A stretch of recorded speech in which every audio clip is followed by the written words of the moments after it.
ভারতের সরকারের সাথে আমরা যোগাযোগ করব এবং যাতে এই বন্দিরা বন্দি বিনিময় চুক্তির মাধ্যমে ফেরত আসতে পারে বা সেই ব্যবস্থা আমরা অবশ্যই করব।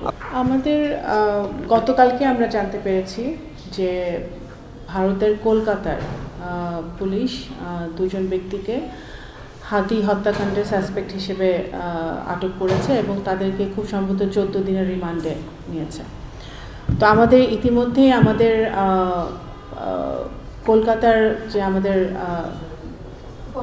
উপহাই কমিশন আছে তারা যোগাযোগ করে আমরা ভারতের কাছ থেকে কনসুলার অ্যাক্সেস আমরা চেয়েছি, যাতে কারণ আমাদের কাছে যা তথ্য আছে সেই তথ্যটা এখন পর্যন্ত যথেষ্ট নয়।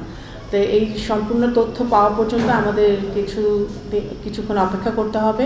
আমরা ভারতের কাছে কনসুলার অ্যাক্সেস চেয়েছি, তা পাওয়া মাত্রই আমরা সামনের দিকে এগোতে পারবো। অবশ্যই ভারতের সাথে আমাদের বন্দি বিনিময় চুক্তি আছে।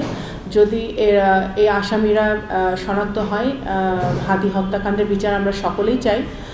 যখন হাতি হত্যাকাণ্ড হয়েছিল তখনও আমরা সে বিচার চেয়েছিলাম এবং তখনও ভারতে পালিয়ে গেছেন বলে আমরা একটা কথা তখনও আপনাদের মিডিয়ার মাধ্যমে আমরা শুনেছিলাম।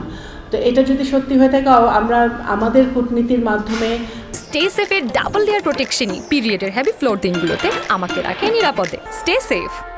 ভারতের সরকারের সাথে আমরা যোগাযোগ করব এবং যাতে এই বন্দিরা বন্দি বিনিময় চুক্তির মাধ্যমে ফেরত আসতে পারে বা সেই ব্যবস্থা আমরা অবশ্যই করব।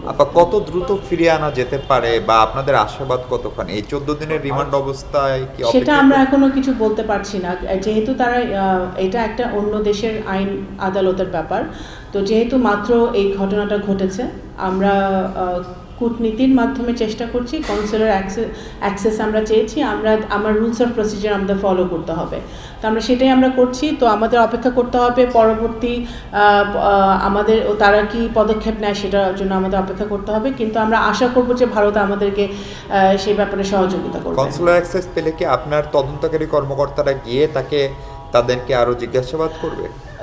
কনসুলার অ্যাক্সেস পেলে আমাদের রুলস অ্যান্ড রেগুলেশনস অনুযায়ী আমাদের কর্মকর্তারা অবশ্যই তাদের বন্দীদের সাথে তাদের পরিচয় আরও শনাক্ত করতে পারবে, যাচাই করতে পারবে এবং সত্যতা যাচাই করে আমাদের পরবর্তী পদক্ষেপ তখন আমরা নিতে পারব। সরকারের সাথে কোনো যোগাযোগ হয়েছে ইন্ডিয়ান গভর্নমেন্টের সাথে এই বিষয়ে?